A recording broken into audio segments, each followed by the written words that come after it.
Friends, welcome back to my YouTube channel the audio book library, जहां आपको मिलती हैं सबसे बेहतरीन और प्रेरणादायक किताबें। आज हम शिव खेड़ा की मशहूर किताब जीत आपकी के चैप्टर 6 आत्मसम्मान के बारे में बात करेंगे, जो आपकी ज़िंदगी में एक नई ऊर्जा ला सकता है। अगर आपको हमारी मेहनत पसंद आए तो नीचे दिए गए सब्सक्राइब बटन को दबाना ना भूलें और इंस्टाग्राम पर दी ऑडियो बुक लाइब्रेरी हैंडल पर जुड़ जाएं, जहां आपको मिलेंगे और भी अनोखे अपडेट्स। चलिए शुरू करते हैं। सम्मान, सकारात्मक नज़रिए विकसित करना। कोई आदमी अपने बारे में जो सोचता है उसी से उसकी तकदीर तय होती है या उसके भाग्य के बारे में संकेत मिलता है। एक भिखारी एक स्टेशन पर पेंसिलों से भरा टोकरा लेकर बैठा हुआ था। एक युवा अधिकारी उधर से गुजरा और उसने टोकरे में $1 डाल दिया, लेकिन उसने कोई पेंसिल नहीं ली। उसके बाद वह ट्रेन में बैठ गया। डिब्बे का दरवाज़ा बंद होने ही वाला था कि अधिकारी एकाएक ट्रेन से उतरकर भिखारी के पास लौटा और कुछ पेंसिलें उठाकर बोला, मैं कुछ पेंसिलें लूँगा, इनकी कीमत है। आखिरकार तुम एक व्यापारी हो और मैं भी। उसके बाद वह तेजी से ट्रेन में चढ़ गया। 6 महीने बाद वह अधिकारी एक पार्टी में गया। वह भिखारी भी वहाँ पर सूट और टाई पहने हुए मौजूद था। भिखारी ने उस अधिकारी को पहचान लिया। वह उसके पास जाकर बोला, आप शायद मुझे नहीं पहचान रहे हैं, लेकिन मैं आपको पहचानता हूँ। उसके बाद उसने 6 महीने पहले घटी घटना का जिक्र किया। अधिकारी ने कहा, तुम्हारे याद दिलाने पर मुझे याद आ रहा है कि तुम भीख मांग रहे थे। तुम यहाँ सूट और टाई में क्या कर रहे हो? भिखारी ने जवाब दिया, आपको शायद मालूम नहीं है कि आपने मेरे लिए उस दिन क्या किया। मुझे दान देने के बजाय आप मेरे साथ सम्मान के साथ पेश आए। आपने कटोरे से पेंसिल उठाकर कहा, इनकी कीमत है। आखिरकार तुम एक व्यापारी हो और मैं भी। आपके जाने के बाद मैंने सोचा, मैं यहाँ क्या कर रहा हूँ? मैं भीख क्यों मांग रहा हूँ? मैंने अपनी ज़िंदगी को संवारने के लिए कुछ अच्छा काम करने का फैसला लिया। मैंने अपना झोला उठाया और काम करने लगा। आज मैं यहाँ मौजूद हूँ। मुझे मेरा सम्मान लुटाने के लिए मैं आपको धन्यवाद देता हूँ। उस घटना ने मेरा जीवन बदल दिया। भिखारी की ज़िंदगी में क्या बदलाव आया? बदलाव यह आया कि उसका आत्मसम्मान जाग गया और उसके साथ ही उसकी कार्य क्षमता भी बढ़ गई। हमारी ज़िंदगी में आत्मसम्मान इसी तरह जादुई असर डालता है। आत्मसम्मान और कुछ नहीं बल्कि खुद अपने बारे में हमारी सोच है।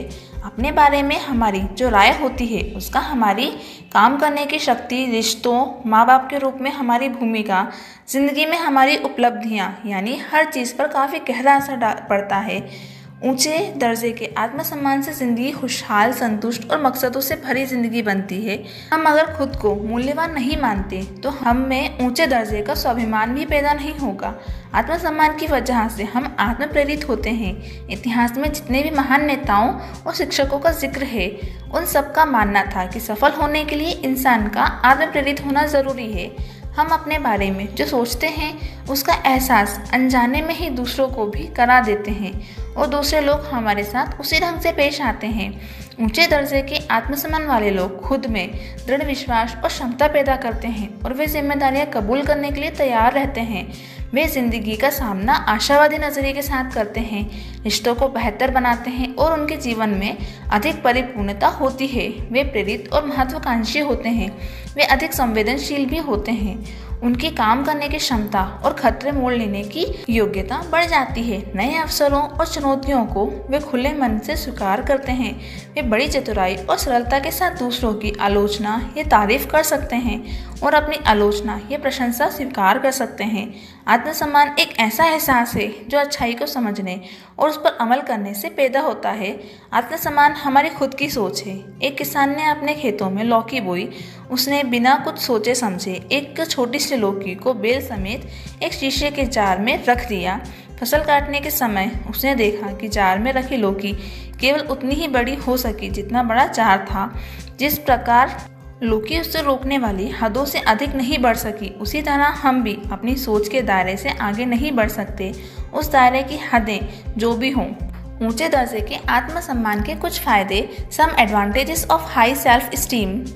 लोगों की भावना और उनकी उत्पादकता के बीच सीधा रिश्ता होता है। ऊंचे दर्जे के आत्मसम्मान का इजहार अपने आप को, दूसरों को तथा जायदाद, कानून, माँ बाप और देश को दी जाने वाली इज्जत से होता है। इसका उल्टा भी उतना ही सही है। ऊंचे दर्जे का आत्मसम्मान, हाई सेल्फ स्टीम, दृढ़ विश्वास पैदा करता है, जिम्मेदारियां कबूल करने की इच्छा पैदा करता है, आशावादी नज़रिया बनाता है, रिश्ते बेहतर बनाता है और ज़िंदगी में परिपूर्णता लाता है। दूसरों की ज़रूरतों के प्रति व्यक्ति को संवेदनशील बनाता है और देखभाल का नज़रिया बनाता है। व्यक्ति को खुद से प्रेरित और महत्वाकांक्षी बनाता है। आदमी की सोच में नए अवसरों और चुनौतियों को कबूल करने के लिए खुलापन लाता है। कार्य करने की क्षमता और खतरे मोल लेने की योग्यता बढ़ाता है। आदमी को प्रशंसा और निंदा का लेन देन चतुराई और सरलता के साथ करने में मदद करता है। ऊंचे दर्जे के आत्मसम्मान वाला व्यक्ति अपनी शाख गंवाने के बजाय व्यापार में घाटा उठा लेता है, क्योंकि वह अपनी शाख को अनमोल बनाता है। घटिया किस्म का आत्मसम्मान, लो सेल्फ स्टीम। हम घटिया किस्म के आत्मसम्मान वाले लोगों को कैसे पहचानेंगे? ऐसे लोग कैसा व्यवहार करते हैं? आगे दी गई सूची में ऐसे लोगों के कुछ लक्षण दिए गए हैं। इसमें उनके सारे लक्षण तो शामिल नहीं हैं, पर यहाँ उनके बारे में संकेत जरूर देती हैं। आमतौर पर गपबाज होते हैं। दूसरों की आलोचना करना उनका स्वभाव होता है। वे आलोचना इस तरह करते हैं मानो इस बात की प्रतियोगिता चल रही हो कि कौन अधिक आलोचना कर सकता है। वह अहंकारी और घमंडी होते हैं। ऐसे लोग सब कुछ जानने का दिखावा करते हैं। घटिया किस्म के आत्मसम्मान वाले लोगों के साथ या उनके लिए काम करना बेहद मुश्किल होता है। वे खुद को ऊंचा साबित करने के लिए दूसरों को नीचा साबित करते हैं।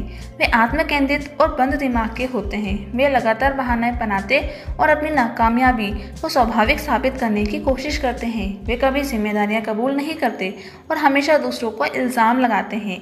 वे भाग्यवादी नज़रिया वाले होते हैं। वे कभी पहल नहीं करते और घटनाओं के खुद घटित होने का इंतज़ार करते हैं। वे स्वभाव से ही ईर्ष्यालु होते हैं।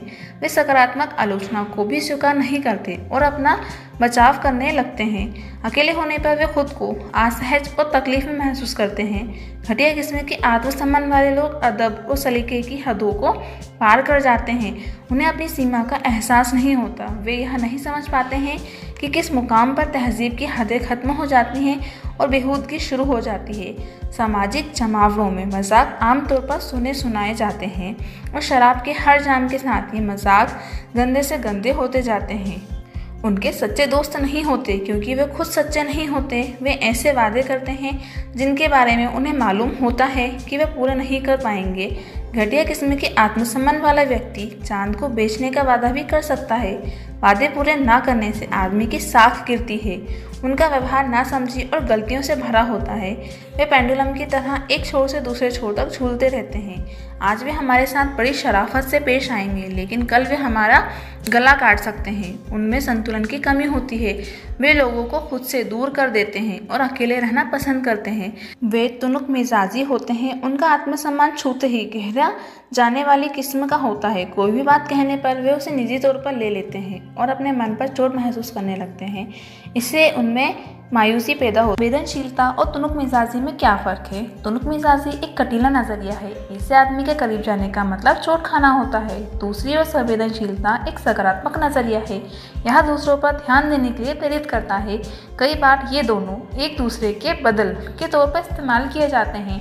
लोग कहते हैं कि उस आदमी से बात करते वक्त होशियार रहो, वह बेहद संवेदनशील है। दरअसल वे ये कहना चाहते हैं कि वह आदमी तुनुक मिजाज है, इसलिए होशियार रहो।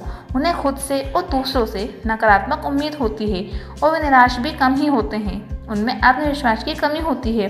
फर्स्ट, वे हमेशा दूसरों से मान्यता और स्वीकृति पाने की कोशिश करते हैं। स्वीकृति की चाह और किसी की राय जानने में फ़र्क है। वास्तव में राय जानने का मतलब सलाह मांगना होता है। सेकंड पॉइंट, वे अपने बारे में ढींगे हाँकते हैं। दरअसल यह आत्मविश्वास की कमी की निशानी है। तीसरा, वे दब्बू और डरपोक स्वभाव के होते हैं। वे अपने वजूद के लिए खुद को शर्मिंदा महसूस करते हैं। ऐसे लोग खुद को हमेशा झुका लेते हैं, लेकिन यह उनकी विनम्रता नहीं होती। विनम्रता आत्मविश्वास से पैदा होती है, जबकि तब्बूपन की वजह से आत्मविश्वास की कमी होती है। जिस आदमी में आत्मविश्वास की कमी हो वह असरदार नेता नहीं बन सकता। दूसरे लोग उसके अंदर आत्मविश्वास की कमी को महसूस कर लेते हैं, लिहाजा उनकी नज़र में उसकी इज्जत घट जाती है। फोर्थ, उनमें दृढ़ता नहीं होती। घटिया किस्म के आत्मसम्मान वाले लोग अपने विश्वासों पर टिकना नहीं चाहते। दूसरी ओर अनुचित ढंग से आक्रामक होना भी कमज़ोर आत्मसम्मान की निशानी है। जिन हालात में दया दिखानी चाहिए उनमें आक्रामकता दिखाना दृढ़ता नहीं है। फिफ्थ पॉइंट, आत्मविश्वास की कमी की वजह से पिछल लगू बन जाते हैं। वे सोचते हैं जब हर इंसान ऐसा कर रहा है तो मुझे भी वही काम करना चाहिए। हम हर रोज़ लोगों को साथियों के दबाव के आगे घुटने टेकते देखते हैं, यह जानने के बावजूद कि वो जो काम कर रहे हैं उससे उन्हें या दूसरों को नुकसान पहुंच सकता है। लोग उस काम को केवल इसलिए करते हैं कि उन्हें स्वीकार कर लिया जाए। घटिया किस्म के आत्मसम्मान वाले लोग केवल साथ में बने रहने के लिए साथ निभाते हैं। उनमें आत्मविश्वास की कमी रहती है, इसलिए वे दूसरों से मान्यता पाना चाहते हैं। छठवां पॉइंट, वे अमीरों की बराबरी करने के लिए दिखावा करते हैं। लोग जब कार या ऐसी ही अन्य चीज़ें खरीदते हैं और दूसरों को प्रभावित करने के इरादे से किसी गतिविधि में भाग लेते हैं तो अक्सर वे ऐसा पैसा खर्च करते हैं जिसे उन्होंने कमाया नहीं होता और ऐसी चीज़ें खरीदते हैं जिनकी उन्हें ज़रूरत नहीं होती। वे ये सारे काम केवल दूसरों पर रौब जमाने के लिए करते हैं, जबकि कोई ज़रूरी नहीं होता कि वे उन्हें पसंद करते हों या उन्हें तारीफ लायक मानते हों। सातवां पॉइंट, कई बार वे अड़ियलपन दिखाते हैं या लोगों का ध्यान आकर्षित करने वाला व्यवहार करते हैं। घटिया दर्जे के स्वाभिमान वाले लोग केवल दूसरों का ध्यान अपनी ओर खींचने के लिए बेतुकी हरकतें करते हैं। उन्हें भद्दा व्यवहार करके बड़ा और महत्वपूर्ण होने का एहसास होता है। कुछ लोग केवल औरों से अलग दिखने और लोगों का ध्यान आकर्षित करने के लिए गलत काम करते हैं, गलत मुकाम पर खड़े हो जाते हैं। अपने बारे में बढ़ चढ़कर डींगे हाँकने वाले, कक्षा में जोकरनुमा हरकत करने वाले और भड़कीले कपड़े पहनने वाले लोग इसके उदाहरण हैं। वे अनिश्चय के शिकार होते हैं और जिम्मेदारियां कबूल नहीं करते। साहस की कमी और आलोचना के डर की वजह से उनका व्यवहार ढुलमिल हो जाता है। वे सत्ता, जिसके पास भी अधिकार हो, के खिलाफ बगावत करते हैं। अपने दृढ़ विश्वास के आधार पर साहस के साथ विद्रोह करने और घटिया दर्जे के आत्मसम्मान की वजह से विद्रोह करने में फ़र्क है। Mahatma Gandhi, Martin Luther king और अब्राहम लिंकन जैसे विश्व के सभी महान नेता विद्रोही थे। उन्होंने अपने दृढ़ विश्वास के कारण सत्ता के खिलाफ हिम्मत के साथ बगावत की, लेकिन घटिया दर्जे के स्वाभिमान वाला व्यक्ति अधिकार संपन्न लोगों के विरुद्ध केवल इसलिए विद्रोह करता है कि उनके पास अधिकार है, भले ही वे सही हो। वे असामाजिक और अंतर्मुखी होते हैं, वे दिशाहीन होते हैं और उनका नज़रिया कुछ इस किस्म का होता है, मैं किसी के परवाह नहीं करता। उनका यह रुख उनके व्यवहार में भी दिखाई देता है। उन्हें दूसरों की तारीफ करने और अपनी तारीफ कबूल करने में परेशानी होती है। तारीफ करते समय उन्हें अंदेशा रहता है कि कहीं उन्हें गलत ना समझ लिया जाए और अपनी तारीफ होने पर वे खुद को उस लायक नहीं मानते। अपने को नाकाबिल समझना विनम्रता नहीं है। उन्हें दुनिया की चीज़ों से काफ़ी लगाव होता है। घटिया दर्जे के आत्मसम्मान वाले लोग हमारा महत्व हमारी योग्यता से नहीं बल्कि हमारे पास मौजूद चीज़ों से आंकते हैं। उनका ध्यान इस बात पर रहता है कि हम कैसी कार चलाते हैं, कैसे मकान में रहते हैं और कैसे कपड़े गहने, यदि हम महिला हैं तो, पहनते हैं। वे ये भूल जाते हैं कि इन चीज़ों को इंसान बनाता है, ये चीज़ें इंसान को नहीं बनाती। घटिया दर्जे के आत्मसम्मान वाले लोग खुद से ज़्यादा दौलत और जायदाद को महत्व देते हैं। उनकी ज़िंदगी पर दिखावा और सनक हावी रहते हैं।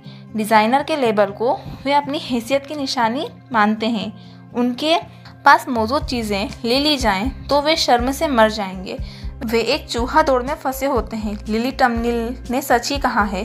चूहा दौड़ के साथ समस्या यह है कि दौड़ जीत जाने पर भी हम चूहे ही रहते हैं। उन्हें खुद पर गर्व नहीं होता। वे असाध्य होते हैं। वे केवल लेते हैं, कुछ देते नहीं। घटिया दर्जे का आत्मसम्मान अतिवादी व्यवहार को जन्म देता है। कई बार ऊंचे दर्जे के आत्मसम्मान वाला व्यक्ति भी घटिया दर्जे के आत्मसम्मान वाले आदमी जैसा ही व्यवहार कर सकता है, लेकिन उसकी वजह अलग होती है। वह अकेला रह सकता है क्योंकि उसे एकांत पसंद होता है, जबकि घटिया दर्जे के आत्मसम्मान वाला इंसान इसलिए अकेला रहता है कि वह लोगों की सोहबत में परेशानी महसूस करता है। मुखौटा क्यों लगाएं? घटिया दर्जे के आत्मसम्मान वाले एक अधिकारी को तरक्की दी गई, लेकिन वह खुद को अपने नए ओहदे के मुताबिक ढाल नहीं पा रहा था। एक दिन वह अपने दफ्तर में बैठा था, तभी किसी ने दरवाज़ा खटखटाया। अपनी व्यवस्था और महत्व दिखाने के लिए उसने फ़ोन उठा लिया और दरवाज़ा खटखटाने वाले से अंदर आने के लिए कहा। वह आदमी अंदर आकर इंतजार करता रहा और उस दौरान वह अधिकारी सिर हिला हिलाकर फ़ोन पर बात करता रहा। बीच बीच में वह कहता जा रहा था, चिंता की कोई बात नहीं है, मैं संभाल लूँगा। कुछ मिनट के बाद उसने फ़ोन रखकर इंतजार कर रहे आदमी से आने की वजह पूछी। उस आदमी ने जवाब दिया, सर मैं आपका फ़ोन कनेक्ट करने आया हूँ। संदेश क्या है? दिखावा क्यों करें? क्या हम साबित करना चाहते हैं? हम क्या हासिल करना चाहते हैं? हमें झूठ बोलने की ज़रूरत क्यों महसूस होती है? हम झूठे महत्व का एहसास क्यों करना चाहते हैं? इस तरह का व्यवहार असुरक्षा और घटिया दर्जे के आत्मसम्मान से जन्म लेता है। दिखावा क्यों करें? हमारा चरित्र उन सारी बातों से आका जाता है जिन्हें हम करते या नहीं करते हैं, पसंद करते या ना पसंद करते हैं। हमारे चरित्र का पता इन बातों से लगता है। हम जैसे लोगों के साथ रहते हैं या जैसे लोगों की सोहबत से बचते हैं, हम दूसरे लोगों, खास तौर पर अपने मतहतों, बुजुर्गों, अपाहिजों के साथ कैसा व्यवहार करते हैं, हम कैसी किताबें, फिल्में और संगीत पसंद करते हैं, हम कैसे मजाक पसंद करते हैं या कैसे मजाकों पर हमें हंसी आती है। हर काम से हमारा चरित्र जाहिर हो जाता है, तो दिखावा क्यों? मेरा मानना है यदि किसी आदमी में दृढ़ विश्वास, संवेदनशीलता और सहयोग की भावना है तो वह अपनी कोशिशों से दूसरे लोगों को भी प्रेरित कर सकता है। ऐसा इंसान खुद ब खुद सम्मान पाने योग्य बन जाता है। सकारात्मक आत्मसम्मान, नकारात्मक आत्मसम्मान। आत्मसम्मान, आत्म तिरस्कार, आत्मविश्वास, आत्मसंशय, आत्ममहत्व, आत्म प्रताड़ना, आत्मस्वीकृति, आत्मनिषेध, आत्मप्रेम, आत्मकेंद्रित, आत्मज्ञान, आत्म प्रवचना, आत्म अनुशासन, आत्मलीनता। हम अपने बारे में जिस ढंग से सोचते हैं वही हमारा आत्मसम्मान है। हमारे मन में खुद को जैसा देखते हैं हमारी आत्म छवि है। जब हम खुद के बारे में अच्छा महसूस करते हैं तो पूरी दुनिया अच्छी लगने लगती है, हमारी उत्पादकता बढ़ जाती है और रिश्ते बेहतर हो जाते हैं। इसका उल्टा भी उतना ही सही है। ऊंचे दर्जे के आत्मसम्मान का मतलब अहंकार बढ़ना नहीं होता। अगर किसी इंसान के अपने ही मन में शांति नहीं है तो वह दूसरों के साथ भी शांति से नहीं रह सकता। जो चीज़ हमारे पास है ही नहीं उसे हम दूसरों को कैसे दे सकते हैं? अगर हम में आत्मसम्मान पैदा करने वाली खूबियाँ नहीं हैं तो हम उन्हें दूसरों के साथ बांट भी नहीं सकते। हमें सबसे पहले ईमानदारी के साथ अपना मूल्यांकन करके खुद को व्यवस्थित करना होगा। विमान में बैठने वाले मुसाफिरों को सुरक्षा के लिए निर्देश दिया जाता है कि अपने बच्चों को ऑक्सीजन मास्क लगाने से पहले वे खुद ऑक्सीजन मास्क लगा लें। यह स्वार्थ नहीं है। शारीरिक रूप से दूसरों की मदद करने से पहले हमको खुद शारीरिक रूप से मजबूत होना होगा। भावनात्मक रूप से दूसरों की मदद करने से पहले हमको खुद भावनात्मक रूप से मदद करनी होगी। घटिया दर्जे के आत्मसम्मान को जन्म देने वाली वजह, हम जन्म लेने के साथ ही अपने सकारात्मक या नकारात्मक आत्मसम्मान का विकास करने लगते हैं। हम खुद अपने बारे में एक सोच कायम कर लेते हैं जिसे दूसरे लोग और पुख्ता बना देते हैं। नकारात्मक आत्मवार्ता या नकारात्मक आत्म सुझाव। नकारात्मक आत्मवार्ता के दौरान हम खुद से जाने अनजाने कुछ ऐसी बातें कहते हैं। मेरी याददाश्त कमज़ोर है, मैं हिसाब किताब में कच्चा हूँ, मैं खिलाड़ी नहीं हूँ, मैं थक गया हूँ। इस तरह की बातें केवल नकारात्मक को मजबूत बनाती हैं और हमें नीचे गिराती हैं। जल्दी ही हमारा दिमाग इन बातों में विश्वास करने लगता है और हमारे व्यवहार में भी उसी मुताबिक बदलाव आने लगता है। ये बातें अपने आप हकीकत बन जाने वाले भविष्यवाणियों का रूप ले लेती हैं। वातावरण, घर। माँ बाप अपने बच्चों को जो सबसे बड़ा तोहफा दे सकते हैं वह है अच्छी बुनियाद। परिवार से हमें जो सबसे अच्छी चीज़ मिल सकती है वह है बुनियाद। एक लड़की का शिष्ट और विनम्र व्यवहार देखकर उसके अध्यापक ने पूछा, तुम्हें इतना शिष्ट और विनम्र होना किसने सिखाया? लड़की ने जवाब दिया, किसी ने नहीं, हमारे परिवार में लोग ऐसा ही व्यवहार करते हैं। परवरिश। प्रिय नागरिकों, तुम अपने बच्चों की देखभाल में इतना कम ध्यान क्यों देते हो और दौलत पाने के लिए पत्थरों को तराशने में इतना ज़्यादा समय क्यों देते हो, जबकि एक दिन यह सब बच्चों के लिए ही छोड़ जाना है। अपने बच्चों की अच्छी परवरिश करने के लिए हमें दुगना वक्त और आधा पैसा खर्च करना चाहिए। कम उम्र में कुछ सीखने में उतनी तकलीफ नहीं होती जितनी कि बड़े होकर अनजान बने रहने में होती है। ऊंचे दर्जे के स्वाभिमान वाले माँ बाप अपने बच्चों में आत्मविश्वास, ऊंचे दर्जे का स्वाभिमान और सकारात्मक धारणाएं, विश्वास और मूल्यों को विकसित करते हैं। इसका उल्टा भी उतना ही सही है। अच्छे माँ बाप का मिलना हमारी विरासत की बहुत बड़ी देन होती है। धोखाधड़ी वाले कामों से जुड़े माँ बाप दुर्भाग्य से भावी पीढ़ियों के लिए बुरे उदाहरण पेश करते हैं। हमारे आदर्श ये सलाहकार हमारे माँ बाप, संबंधी, शिक्षक या ऐसा कोई भी व्यक्ति हो सकता है जिसकी हम काफ़ी इज्जत करते हैं। अपने जीवन के शुरुआती दिनों में बच्चे उन बड़े लोगों से प्रेरणा लेते हैं जो ओहदेदार और असरदार होते हैं। बड़े होकर भी हम अपने सुपरवाइजरों और मैनेजरों को आदर्श के रूप में देखते हैं। नन्ही आंखों के घेरे में रात और दिन दो नन्ही आंखें देखें तुझको, तेरे हर एक शब्द पर उसके कान लगे हैं। उसके छोटे हाथ चाहें तुझसा ही करना, ख्वाबों में भी देखें वो तुझसा ही बनना। सबसे बुद्धिमान तुम उसके आदर्श बने हो, रत्ती भर संदेह नहीं है उसको तुझ पर। भक्ति भाव से करता वो विश्वास है तुझी पर, तेरी कथनी करनी ही सवार है उस पर। तुझसा गर वो करेगा तभी तो बन पाएगा तुझसा आश्चर्यचकित वो नन्हा मुन्ना, करे अटूट विश्वास है तुझ पर। उसकी आंखें तुझे दिन रात तके हैं, बनाए रहा अपने नित्य कर्म से उसके लिए जो इंतजार में है बड़ा होकर तुझसा बनने की। बच्चे बिगड़ेल क्यों बनते हैं, उसे बताइए कि हर चीज़ की एक कीमत होती है, लिहाजा एक दिन वह अपनी ईमानदारी को बेच देगा। उसे किसी भी बात पर दृढ़ न रहने की शिक्षा दीजिए, लिहाजा वह हर चीज़ पर फिसलेगा। उसे सिखाइए कि जिंदगी में कामयाबी ही सब कुछ है, लिहाजा वह हर तिगड़म करके कामयाब होने की कोशिश करेगा।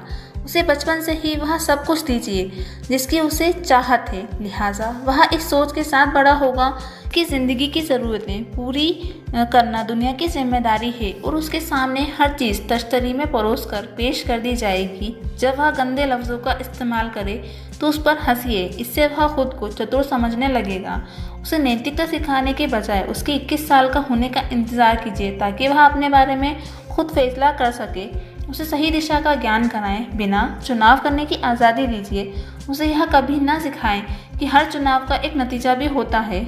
उसे उसकी गलतियों के बारे में यह सोचकर कभी कुछ ना बताइए कि उसके मन में कूड़ा पैदा हो जाए, लिहाजा कोई गलत काम करते हुए पकड़े जाने पर वह यह मानेगा कि समाज उसके खिलाफ है। उसके आसपास बिखरी हुई हर चीज़ जैसे कि किताबें, जूते, कपड़े वगैरह खुद उठाइए, उसका हर काम खुद कीजिए। नतीजा यह होगा कि उसे अपनी सारी जिम्मेदारियां दूसरों के कंधे पर डालने की आदत हो जाएगी। वह जो भी चीज़ें देखना सुनना चाहे उसे देखने और सुनने की आज़ादी दीजिए।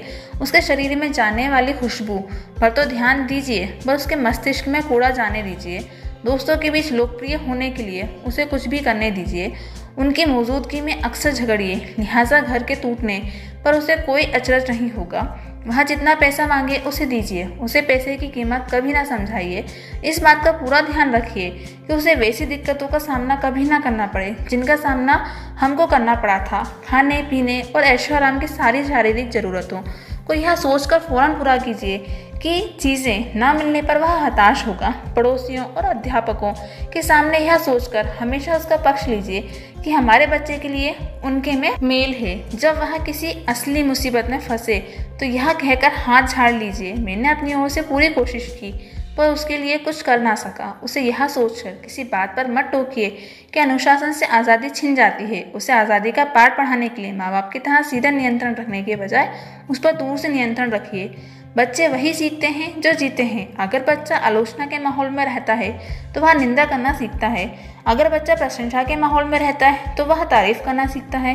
अगर बच्चा लड़ने के माहौल में रहता है तो झगड़ना सीखता है। अगर बच्चा सहनशीलता के माहौल में रहता है तो धैर्य सीखता है। अगर बच्चा बेहूदी और खिल्ली उड़ाने वाले माहौल में रहता है तो वह संकोच करना सीखता है। अगर बच्चा प्रोत्साहन वाले माहौल में रहता है तो आत्मविश्वास सीखता है।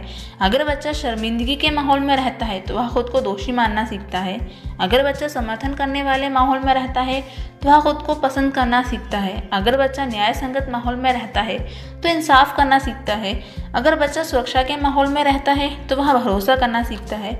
अगर बच्चा सहमति और दोस्ती के माहौल में रहता है तो वह दुनिया में प्यार ढूंढ लेना सीखता है। आत्मविश्वास विकसित करना। एक युवा दंपति अपनी बेटी को काम पर जाने से पहले रोज बच्चों की देखभाल करने वाले एक सेंटर पर छोड़ जाया करते थे। माँ बाप और वह बच्ची अलग होते समय एक दूसरे का हाथ चूमते थे और उसके बाद उस चुंबन को अपनी जेब में रखने का अभिनय करते थे।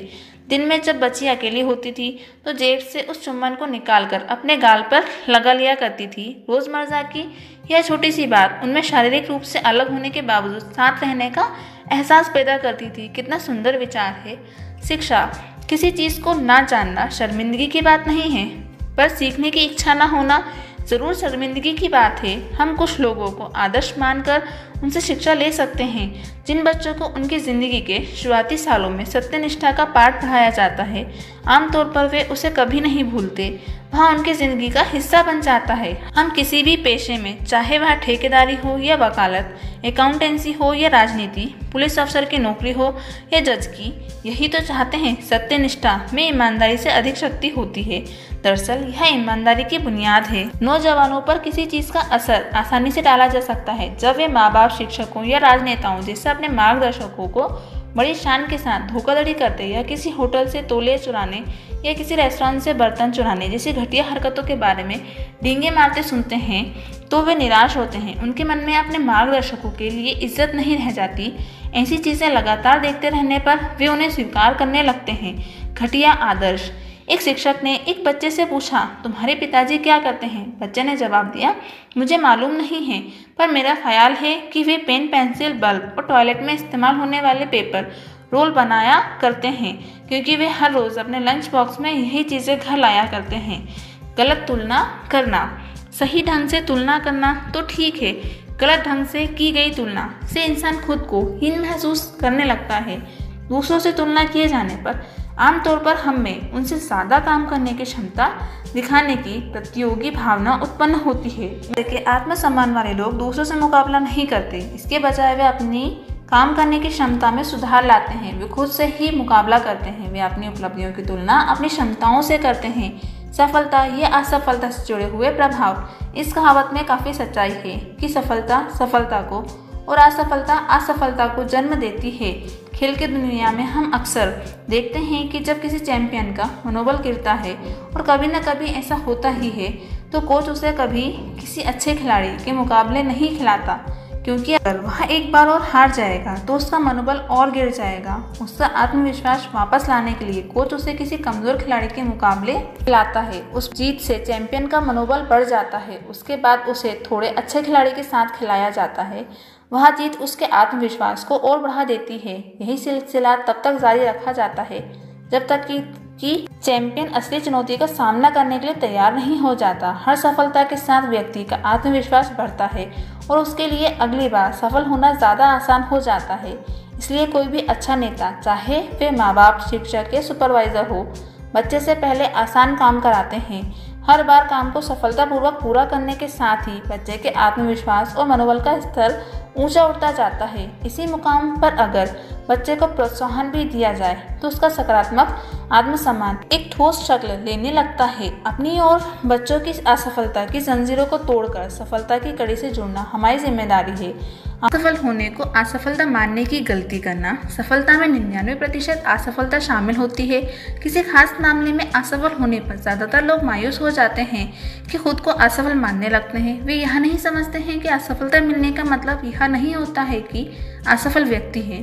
मुझे असफलता मिल सकती है पर मैं असफल व्यक्ति नहीं हूँ। मुझे मूर्ख बनाया जा सकता है पर मैं मूर्ख नहीं हूँ। हम असफल व्यक्ति तभी माने जाएंगे जब मैदान छोड़ दें अभिभावकों, शिक्षकों और सुपरवाइजरों की गैरवाजिब उम्मीदें। मान लीजिए कि कोई बच्चा स्कूल से अपना रिपोर्ट कार्ड लेकर आता है। उसे 5 विषयों में A ग्रेड और एक विषय में B ग्रेड मिला है। आमतौर पर माँ बाप का पहला सवाल यही होता है कि तुम्हें B ग्रेड क्यों मिला? क्या माँ बाप को बच्चे को B ग्रेड हासिल करने के लिए बधाई देनी चाहिए और उसके इस निचले स्तर के ग्रेड को कबूल कर लेना चाहिए? बिल्कुल नहीं। बच्चा दरअसल यह चाहता है कि उसे 5 विषयों में A ग्रेड हासिल करने के लिए शाबाशी और बढ़ावा दिया जाए। A ग्रेड हासिल करने की उसकी कामयाबी की मान्यता देने और सराहने के बाद माँ बाप उसे सभी 6 विषयों में A ग्रेड पाने की अपनी उम्मीद के बारे में बता सकते हैं और ज़रूरत पड़ने पर मदद करने की पेशकश भी कर सकते हैं। अगर हम अपनी उम्मीदों को घटा लेंगे तो संभव है कि अगली बार उपलब्धियों का ग्राफ नीचे गिरकर हमारी उम्मीदों के स्तर तक आ जाए।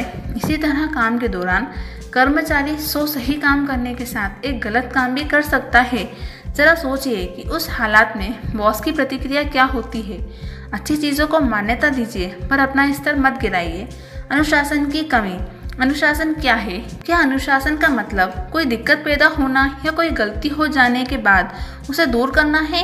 क्या इसका मतलब कोई चीज़ ऊपर से थोपना है? क्या इसका अर्थ दुर्व्यवहार करना है? क्या यह आज़ादी छीन लेता है? इनसे किसी का भी जवाब हाँ नहीं है। अनुशासन का मतलब यह नहीं है कि कोई इंसान बेल्ट उठाकर बच्चों को पीटना शुरू कर दे। यह तो पागलपन है। अनुशासन का मतलब है दृढ़ता। यह एक दिशा है। इसका मतलब है समस्या पैदा होने से पहले ही उसकी वजह को मिटा देना। इसका मतलब है ऊर्जा को बड़ी उपलब्धियां हासिल करने की दिशा में प्रवाहित और व्यवस्थित करना। अनुशासन कोई ऐसी चीज़ नहीं है जो हम दूसरों के लिए करते हैं, बल्कि यह एक ऐसी चीज़ है जिसे हम उन लोगों के लिए करते हैं जो इसकी परवाह करते हैं। अनुशासन प्यार के इजहार का एक तरीका है। कई बार हमको भलाई करने के लिए भी सख्ती करनी पड़ती है। सभी दवाइयाँ मीठी नहीं होती और ना ही दर्द दिए बिना सारे ऑपरेशन किए जा सकते हैं। फिर भी हमें उनका सहारा लेना पड़ता है। हमें कुदरत से सबक लेना चाहिए। हम सभी जिराफ नाम के भारी भरकम जानवर के बारे में जानते हैं। माता जिराफ अपने बच्चों को खड़े खड़े जन्म देती है। बच्चा माँ की नर्म कोख में एकाएक कठोर जमीन पर आ गिरता है और फिर बैठ जाता है। माँ सबसे पहला काम यह करती है कि बच्चे के पीछे जाकर उसे जोरदार ठोकर मारती है। बच्चा खड़ा हो जाता है, लेकिन उसके पाँव कमजोर होने की वजह से लड़खड़ा जाते हैं और वह गिर जाता है। माँ फिर बच्चे के पीछे जाकर उसे एक ठोकर और मारती है। बच्चा खड़ा होने के बाद फिर बैठ जाता है, लेकिन माँ उसे तब तक ठोकर मारती रहती है जब तक कि बच्चा अपने पाँव पर खड़ा होकर चलने नहीं लगता। क्यों? इसलिए कि बच्चा तभी जिंदा बच सकता है जब वह अपने पाँव पर खड़ा हो जाए, वरना मांसभक्षी जानवर उसे खा जाएंगे। और माँ इस बात को जानती है। आपसे मेरा सवाल है, क्या यह प्यार नहीं है? बेशक है। प्रेम और अनुशासन के माहौल में पले बच्चे बड़े होकर माँ बाप को और अधिक इज्जत देते हैं एवं कानून का पालन करने वाले बनते हैं। इसका उल्टा भी उतना ही सही है। हर घर में अगर अनुशासन का पालन किया जाए तो युवाओं द्वारा किए जाने वाले अपराधों में 95% तक की कमी आ जाएगी। अच्छे माँ बाप अनुशासन लागू करने से नहीं हिचकते, भले ही बच्चे कुछ देर के लिए उन्हें नापसंद करें। अनुशासन आज़ादी देता है। हमारा स्वभाव कुछ ऐसा है कि हम नतीजे की परवाह किए बिना अपने मन मुताबिक कामों को करना चाहते हैं। लेकिन अगर किसी बच्चे को बॉक्स में भरे सारे चॉकलेट खाने की इजाज़त दे दी जाए तो वह बीमार पड़ जाएगा। अगर उसी बच्चे को अनुशासित ढंग से 1 या 2 चॉकलेट रोज़ खाने की इजाज़त दी जाए तो उसे लंबे समय तक आनंद मिलेगा। आज़ादी मनचाही चीज़ का भरपूर आनंद उठाने में नहीं, बल्कि मन के वश में रखने से मिलती है। लोगों के मन में यह गलत धारणा बैठी हुई है कि आज़ादी का मतलब मन मुताबिक काम करना है, लेकिन आदमी की इच्छाएं हमेशा पूरी नहीं हो सकती।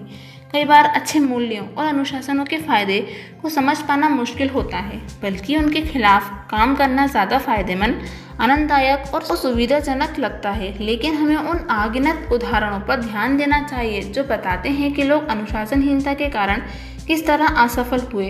अनुशासन की बंदिशें हमें नीचे गिराने के बजाय ऊपर उठाती हैं। अनुशासन का यही लाभ है। एक लड़का अपने पिता के साथ पतंग उड़ा रहा था। उसने पिता से पूछा, पतंग किस वजह से ऊपर उड़ रही है? पिता ने जवाब दिया, धागे की वजह से। लड़के ने कहा, पिताजी धागा तो पतंग को नीचे खींच रहा है। पिता ने लड़के से कहा कि वह चुपचाप देखता रहे। उसके बाद पिता ने धागा तोड़ दिया। सोचिए पतंग का क्या हुआ होगा? वह नीचे गिर गई।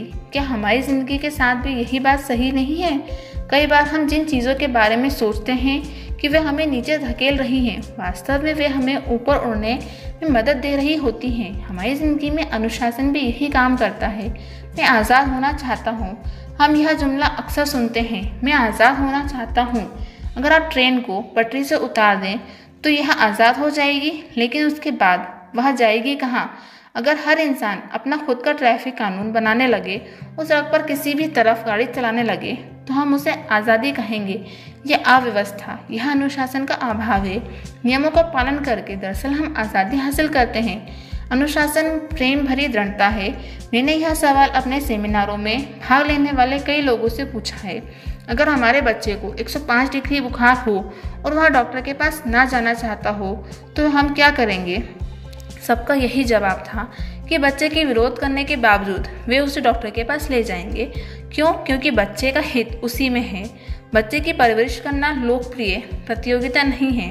एक डकैती के मुलजिम को सजा देते समय जज ने उससे पूछा कि क्या उसे कुछ कहना है। उस आदमी ने जवाब दिया, जी हुजूर, मेहरबानी करके मेरे माँ बाप को भी सजा दीजिए। जज ने पूछा, क्यों? कैदी ने जवाब दिया, जब मैं छोटा बच्चा था तो मैंने स्कूल से पेंसिल चुराई। मेरे माँ बाप ने यह जानने के बावजूद मुझे कुछ नहीं कहा। उसके बाद मैंने एक पेन चुराई। उसने उस वाक़े को भी जानबूझकर नज़रअंदाज किया। उसके बाद मैं स्कूल और पड़ोसियों के घरों से एक के बाद एक चीज़ें चुराता रहा और चोरी मेरी आदत बन गई। मेरे माँ बाप को ये सारी बातें मालूम थी, पर उन्होंने मुझे एक शब्द भी नहीं कहा। इसलिए मेरे साथ उन्हें भी जेल जाना चाहिए। वह सही कह रहा था। हालांकि इन बातों से वह अपनी जिम्मेदारी से बरी नहीं होता, पर सवाल यह पैदा होता है कि क्या माँ बाप ने सही काम किया? जाहिर है कि नहीं, बच्चों को चुनाव करने का मौका देना अच्छी बात है, पर सही दिशा दिखाए बिना चयन करने की छूट देना उनकी तबाही की वजह बन सकता है। शरीर और मन की पूरी तैयारी त्याग और अनुशासन से ही संभव है। माँ बाप एक हफ्ते में बच्चों के साथ काम की बातचीत पर तकरीबन 15 मिनट का ही वक्त देते हैं। बाकी समय उन्हें अपने साथियों और टीवी से जो नैतिक मूल्य मिलते हैं उन्हें मनचाहे ढंग से इकट्ठे करने के लिए छोड़ दिया जाता है। खुद से पूछें, क्या अनुशासन के बिना एक कप्तान जहाज को सही ढंग से चला सकता है? एक एथलीट दौड़ में जीत सकता है? एक वायलिन वादक संगीत समारोह में अच्छी तरह से वायलिन बजा सकता है? जवाब है बिल्कुल नहीं। फिर हम निजी व्यवहार के मामले में या कोई स्तर हासिल करने के अनुशासन के ज़रूरी होने पर सवालिया निशान लगाते हैं। अनुशासन बेहद ज़रूरी है। आज की फिलॉसफी है, अगर हम यह काम अच्छा लगता है तो करो। मैंने कई बार माँ बाप को बड़े ही भोलेपन के साथ कहते सुना है कि मेरे बच्चे चाहे कुछ भी कर रहे हों, अगर इससे उन्हें खुशी मिल रही है तो यह मेरे लिए ज़रूरी नहीं है कि वे क्या कर रहे हैं। मैं उनसे पूछता हूँ कि क्या हम जानना नहीं चाहते हैं कि हमारे बच्चों को क्या करने की खुशी मिलती है? अगर सड़क पर किसी को पीटना या उनका सम्मान छीन लेने से इन्हें खुशी मिलती है, तब ऐसे लोगों के लिए अंग्रेजी में एक लफ्ज़ है प्रीवर्जन। हिंदी में इसे कहते हैं नीचता। जीवन में जितना खुशी का महत्व है उतना ही यह भी महत्वपूर्ण है कि वह खुशी हमें कहाँ से और कैसे हासिल करते हैं। यह हमारे नैतिक मूल्यों, अनुशासन और जिम्मेदारी का मिला जुला नतीजा होती है। हम अक्सर सुनते हैं जो तुम्हें अच्छा लगे वो करो। इस बात का उल्टा भी उतना ही सही है। जो करना ज़रूरी है उसे पसंद करो। कई बार हमें ऐसे कामों को भी करना पड़ता है जिन्हें करने की ज़रूरत है, वे चाहे हमें पसंद हो या ना हो। एक माँ दिन भर काम करने के बाद घर आती है, फिर घर के कामकाज निपटाती है, बच्चे की देखभाल करती है और आखिरकार में थकी हारी सो जाती है। आधी रात को बच्चा रोने लगता है। ऐसे में थककर सोई माँ को क्या उठना चाहेगी? नहीं, मगर फिर भी वह उठती है। क्यों? इसकी 3 वजहें। प्यार, फर्ज, जिम्मेदारी। हम जिंदगी से भावनाओं के सहारे नहीं गुजार सकते। हमें अनुशासन की भी ज़रूरत होती है, चाहे हमारी उम्र कितनी भी हो। ज़िंदगी में कामयाबी तभी मिलती है जब हम अपनी इच्छाओं के आगे घुटने के बजाय वह करें जो किया जाना चाहिए या जिसे करने की ज़रूरत है। इसके लिए ज़रूरत है अनुशासन की। माँ बाप, गुरु या अधिकारियों द्वारा लगाए गए लेबल या नीचे दिखाने वाली टिप्पणियाँ। क्या आपने कई माँ बाप को अपने बच्चों को मजाक में या प्यार से लल्लू या भोंदू कहकर पुकारते सुना है? ऐसे लेबल आदमी पर जिंदगी भर के लिए चिपक जाते हैं। बड़े होने पर वही बच्चे माँ बाप की टिप्पणियों को सही साबित करते हैं। ये लेबल जिंदगी भर के लिए ही नहीं बल्कि पीढ़ियों तक साथ लग जाते हैं। भारत में जाति प्रथा इस बात का जीता जागता उदाहरण है कि लेबल लग जाना कितना तकलीफदेह हो सकता है। ऊंची जाति या नीची जाति, ये बातें सिर्फ लेबल नहीं तो और क्या है। आमतौर पर माता पिता अपने बच्चों पर इस तरह के लेबल लगाते हैं। तुम भोंदू हो, तुम कोई भी काम सही ढंग से नहीं करते, तुम जिंदगी में कुछ नहीं कर पाओगे। सही मूल्यों की शिक्षा। कई बार असावधानी या अनजाने में हम अपने परिवार या दफ्तर में गलत मूल्यों की शिक्षा देते हैं। जैसे हम अपने बच्चों या कर्मचारियों को अपने लिए झूठ बोलने को कहते हैं। उदाहरण के तौर पर, उन्हें कहो कि मैं यहाँ पर नहीं हूँ, उन्हें कहो कि चेक डाक से भेज दिया गया है। हम अपने माँ बाप, गुरु या सुपरवाइजर से यहाँ उम्मीद करते हैं कि वे हमें सच्चाई सिखाएंगे, लेकिन कई बार हमें निराशा ही मिलती है। लोग इस तरह के छोटे मोटे झूठ बोलते बोलते पेशेवर झूठ बोलने वाले बन जाते हैं। जब हम औरों को हमारे लिए झूठ बोलना सिखाते हैं तो एक दिन ऐसा आता है जब वे हमसे भी झूठ बोलने लगते हैं। जैसे सेक्रेटरी फ़ोन पर अपनी बीमारी का बहाना करती है जबकि वहाँ शॉपिंग करने के लिए जाना चाहती है। हो सकता है कि उसके बॉस ने उससे अपने लिए झूठ बोलने की इतनी प्रैक्टिस करवाई हो कि इसमें एक्सपर्ट होकर वह उसी से झूठ बोल रही है। पहले वह उसके लिए झूठ बोलती थी, अब उसी से झूठ बोलती है। ऊंचा आत्मसम्मान विकसित करने के तरीके। अपनी कमियों को खूबियों में बदलें। ऐसे लोगों की जीवनी पढ़ें जिन्होंने निराशा को आशा में, नुकसान को फायदे में, रास्ते के पत्थरों को सफलता की सीढ़ी में बदल दिया हो। ऐसे लोग दुखी और उदास होने से इनकार कर देते हैं। वे मायूसियों और नाकामियों को अपने ऊपर हावी नहीं होने देते। दुनिया को सर्वश्रेष्ठ संगीत देने वाले एक बीथोवन भी थे। उनकी अक्षमता क्या थी? वे बहरे थे। प्रकृति के ऊपर सर्वश्रेष्ठ कविताएं लिखने वालों में से एक थे मिल्टन। उनकी अक्षमता क्या थी? वे अंधे थे। फ्रैंकलिन डी रूजवेल्ट अमेरिका के सर्वश्रेष्ठ राष्ट्रपति और दुनिया के महानतम नेताओं में से थे। उनकी अक्षमता क्या थी, वे चल फिर नहीं पाते थे, जिससे उन्हें व्हील चेयर पर बैठकर ही काम करना पड़ता था। दोस्तों, ये था चैप्टर 6 आत्मसम्मान का अनमोल संदेश। आपने क्या सीखा नीचे कमेंट करके ज़रूर बताएं। अगर आपको ये वीडियो पसंद आए तो लाइक करें, अपने दोस्तों के साथ शेयर करें और दी ऑडियो बुक लाइब्रेरी को सब्सक्राइब करना ना भूलें। इंस्टाग्राम पर दी ऑडियो बुक लाइब्रेरी पर जुड़कर हमारे और भी इंटरेस्टिंग अपडेट्स का हिस्सा बने। अगले वीडियो में शिव खेड़ा की इस किताब के नए चैप्टर के साथ मुलाकात होगी। तब तक के लिए अपना ध्यान रखें और अपने आत्मसम्मान को हमेशा बनाए रखें। Thank you for watching.